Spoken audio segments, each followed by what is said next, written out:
tecnologia, inovação, cibersegurança, soluções IoT e inteligência artificial. Tudo isso e muito mais sobre transformação digital e tendências do mercado Você encontra aqui no MaquiniCast.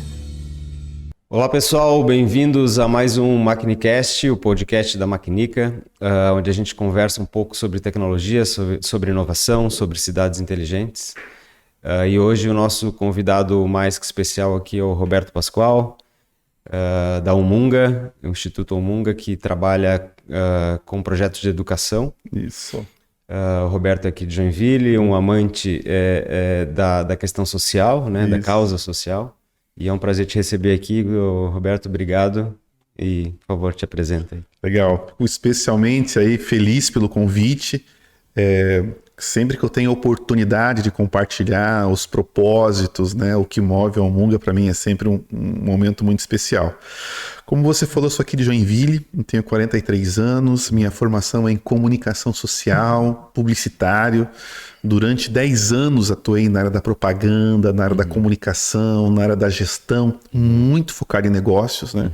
Tinha uma época que a minha vida era basicamente metas, né? Cumprir metas, seguir metas, entregar a meta boa, a meta atingida e superada. E chegou um tempo que eu senti uma necessidade de me reinventar. A cachaça mudou, os interesses mudaram, os questionamentos, né, começaram a surgir. A necessidade de uma vida com mais significância, com mais propósito, com mais leveza, apesar da intensidade, da agressividade. E isso fez com que eu me desconectasse do meu porto seguro, das minhas bases, das minhas convenções daquela época. Da zona de conforto. Da zona de conforto, né? E ingressei, né, num período muito intenso, né, de autoconhecimento, de percepção sobre si mesmo, da autorresponsabilidade pela realização.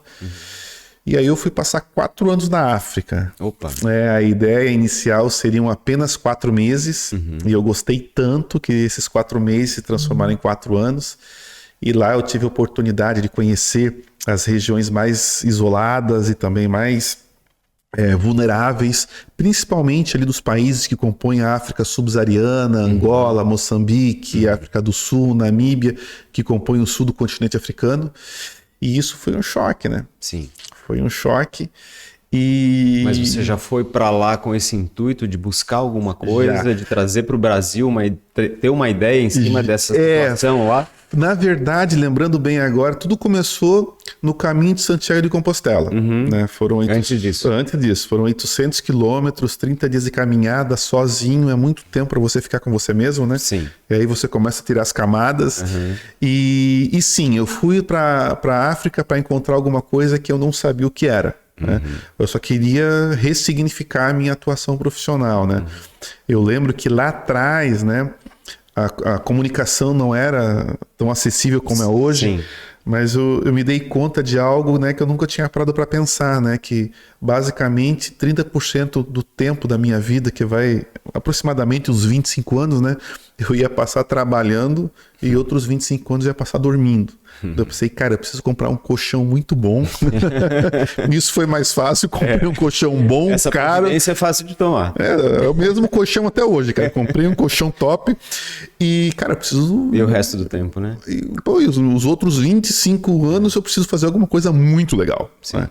E aí, alguma coisa que me completasse, que me trouxesse uma sensação de utilidade, de prazer, né? Que eu conseguisse essa gana por resultado, colocar num outro viés, né?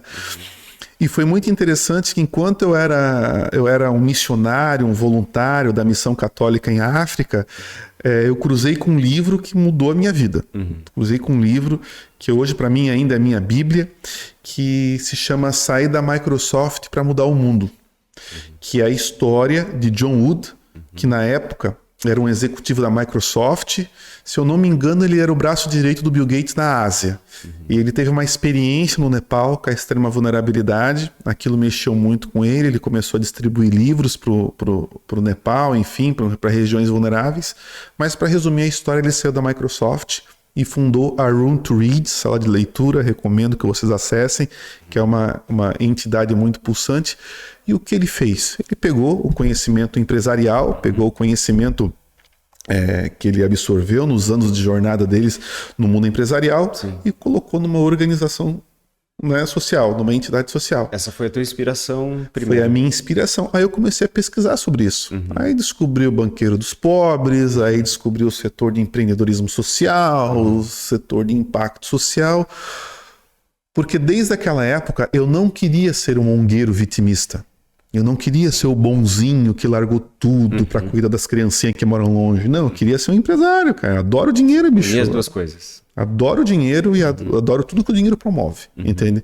Mas eu gostaria que o meu capital, que o resultado do meu trabalho não fosse voltado a uma família, aos investidores, aos acionistas, e tá tudo certo. Sim. É um modelo de negócio que funciona, não é uma crítica, mas aí eu não queria isso. Eu queria que o meu resultado fosse impacto social. Eu queria que o meu resultado fosse distribuir livros, Sim. E não juntar capital e, mais uma vez, nenhuma crítica a nenhum modelo. Era eu que não queria isso.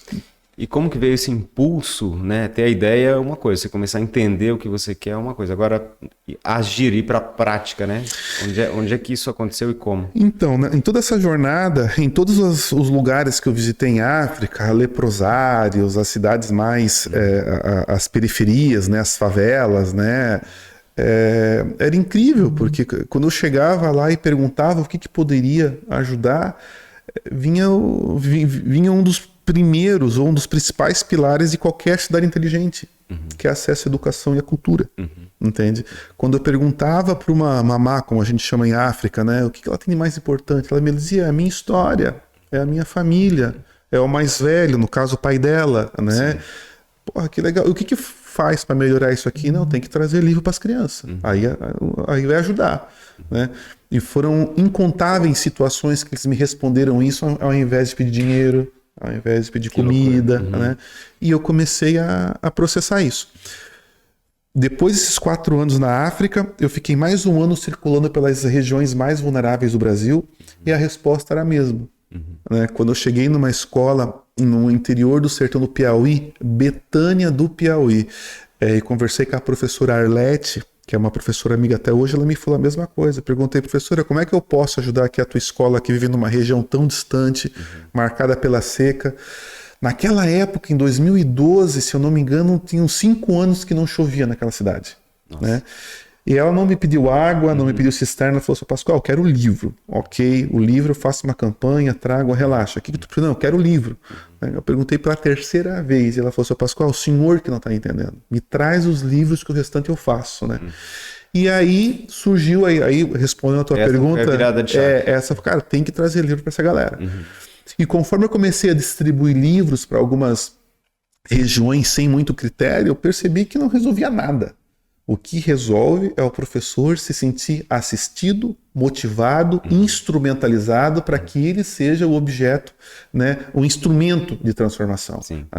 E aí a ideia começou a ser elaborada. Então precisamos atender, precisamos acolher, precisamos assistir esses professores para que essa aula, esse momento de formação de leitor seja tão mágico como uma aula que acontece, sei lá, em Harvard ou aqui em Joinville, para que esse professor consiga potencializar nessas crianças a curiosidade crítica, a criatividade, a expansão de visão de mundo.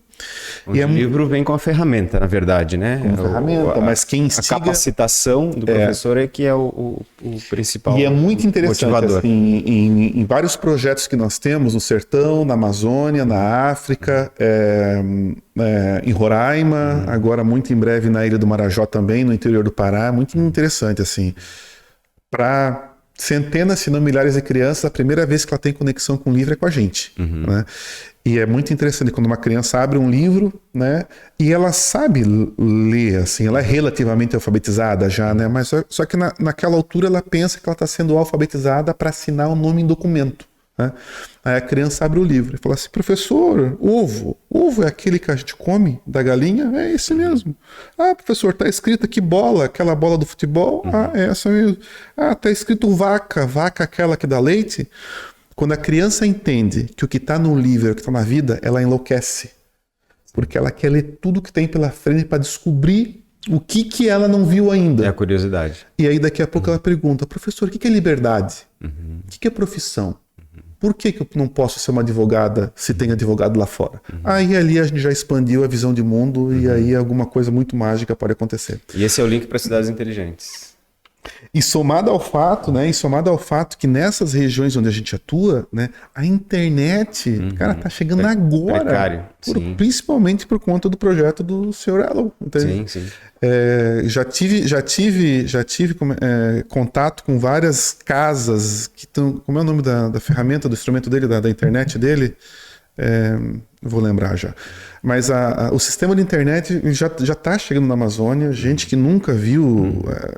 Está tendo acesso, né, a essa comunicação, mas até então não. Então imagina, num lugar onde não tem energia elétrica, onde não tem atividade econômica, né, onde não tem internet, celular, tu coloca um livro na mão de uma criança, é a única fonte de conexão com o mundo externo. Sim. E a gente já tem vários exemplos assim de crianças que estavam sentenciadas, né, a viver como os antepassados vieram, né? Uma menina de 11, 12 anos engravida do menininho, eles saem da escola, constroem a casa de pau a pique. A vida já está definida para eles. Vão viver da subsistência, porque foi assim com a mãe, com o pai, com o tio, com a vizinha. Eles não sabem viver de uma outra forma. Aí eu digo para a menina que ela pode ser advogada.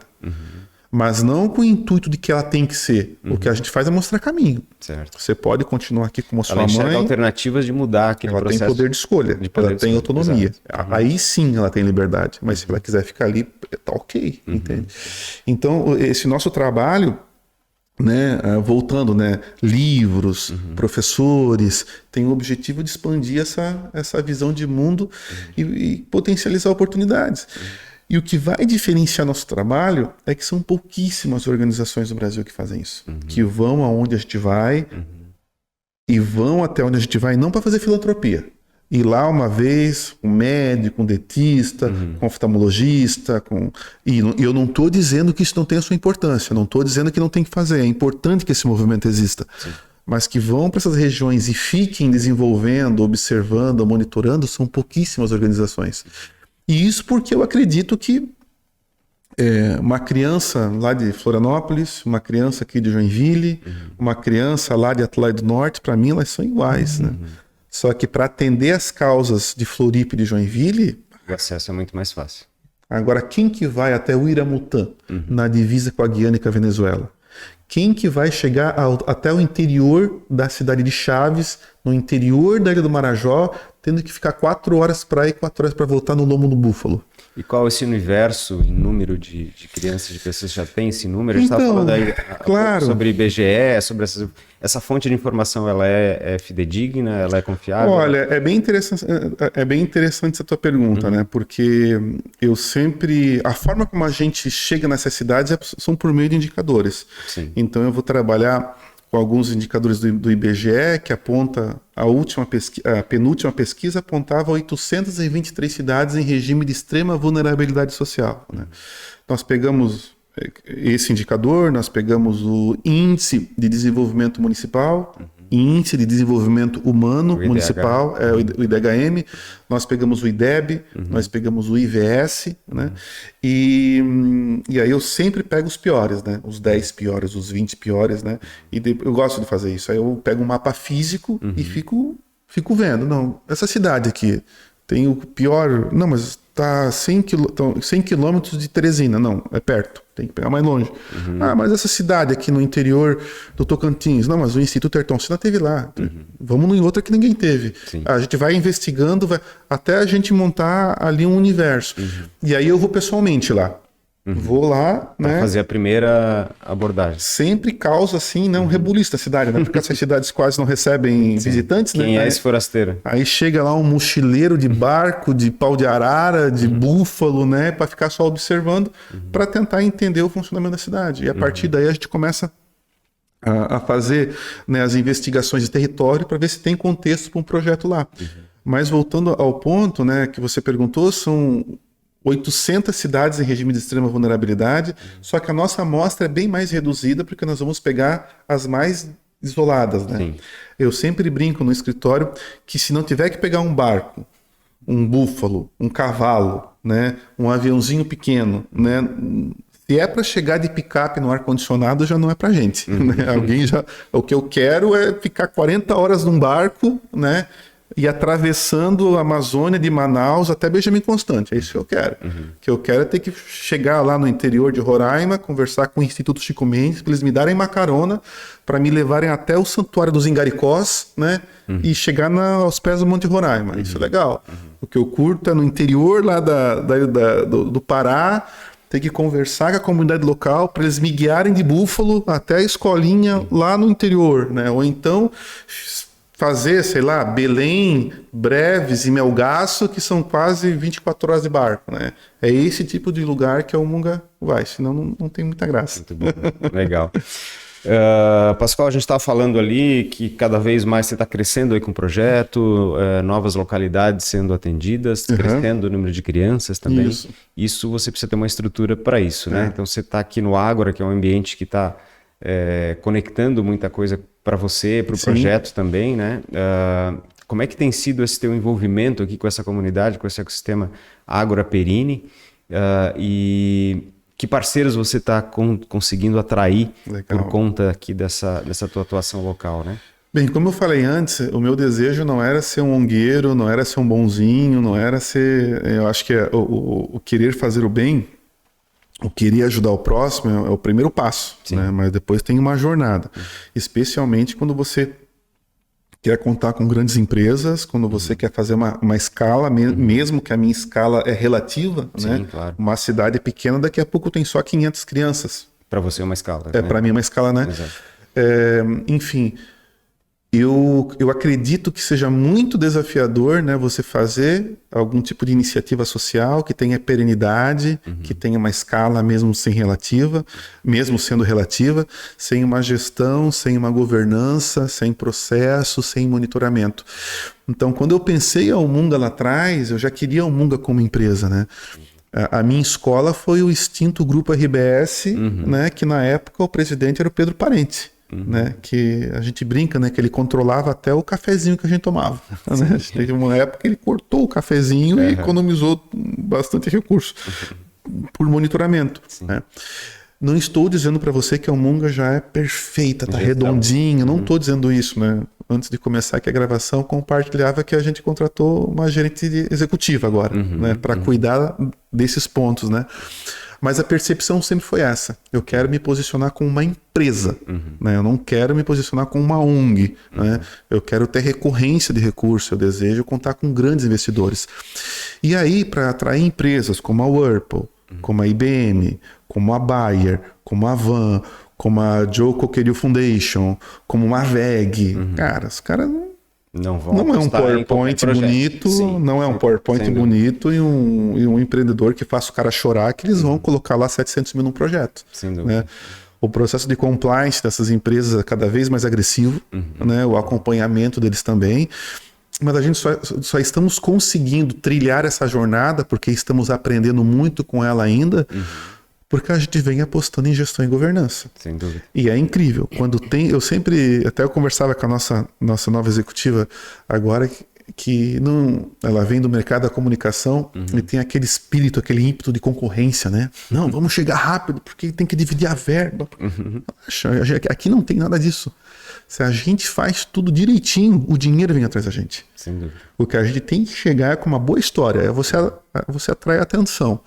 Mas a segunda reunião você tem que apresentar como você faz, como você monitora, os teus indicadores lá tem que estar... O dinheiro vem. Né?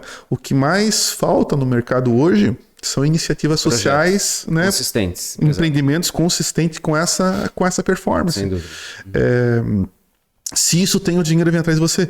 E o mais fabuloso agora, indo para a questão do empreendedorismo social, das problemáticas sociais, é que toda problemática social é uma oportunidade de mercado.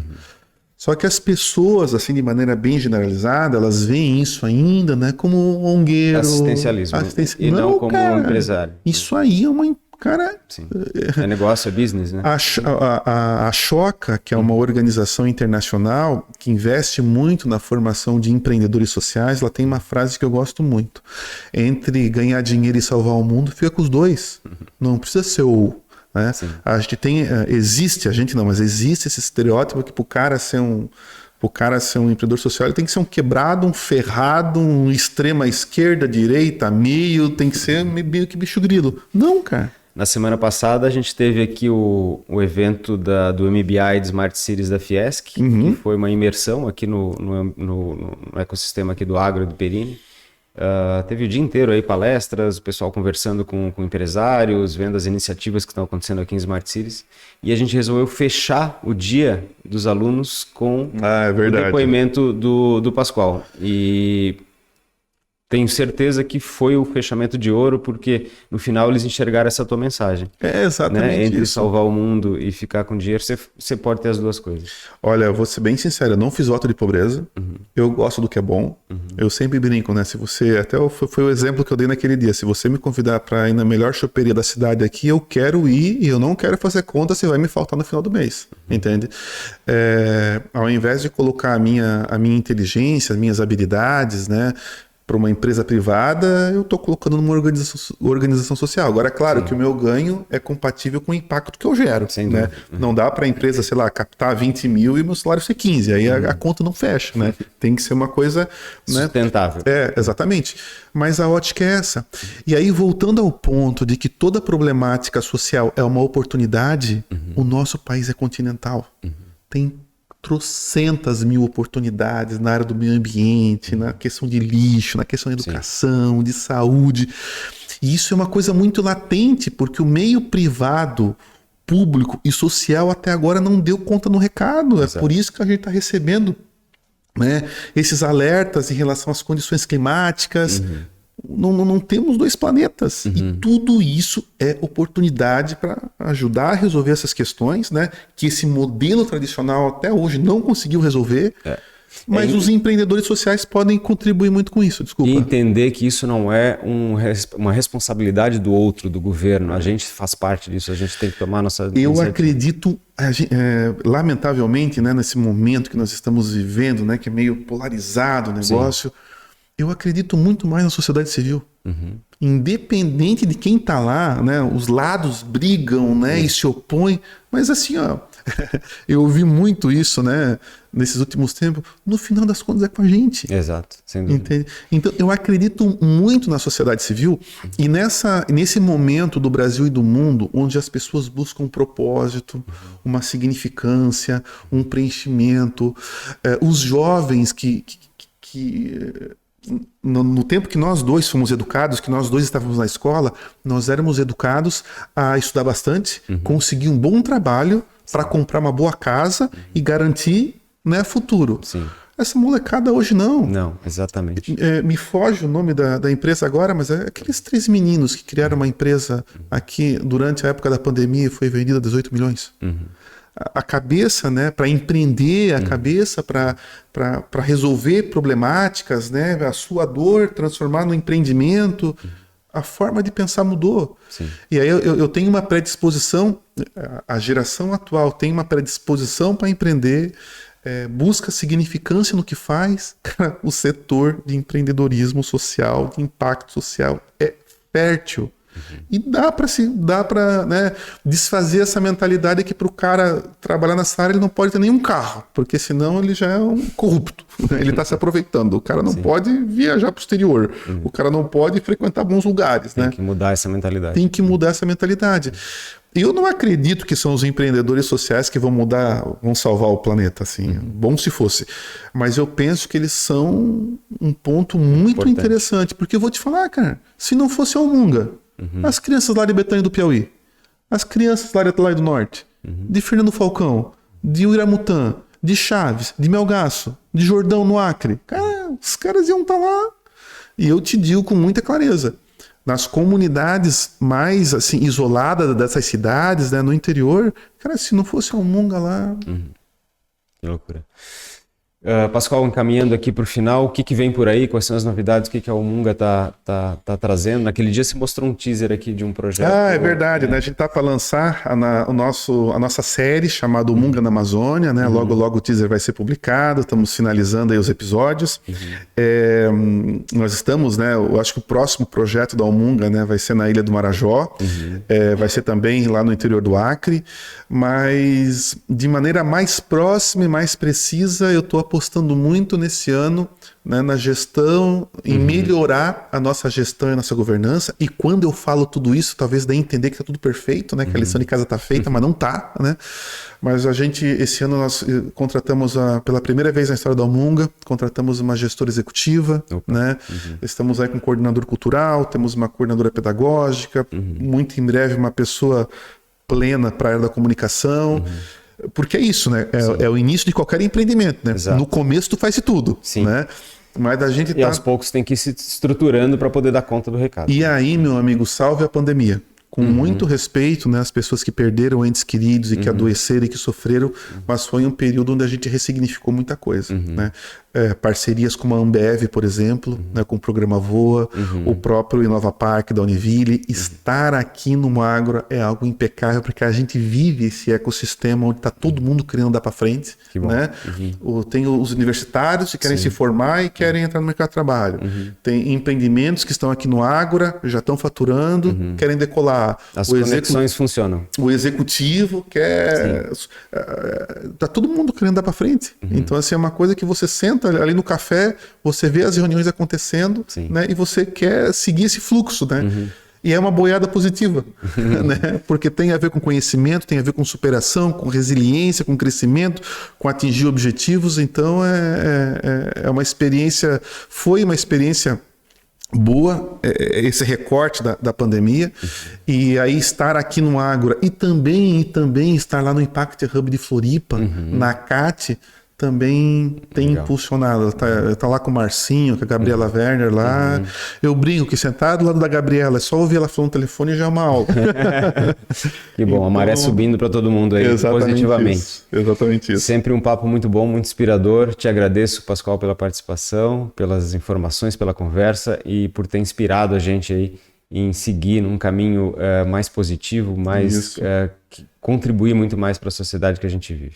E nós temos que retomar aquela conversa da expedição, né? Vamos, tá alinhado aqui para o próximo ano, a gente tá junto. Quero ver se tu vai se virar bem lá no nosso...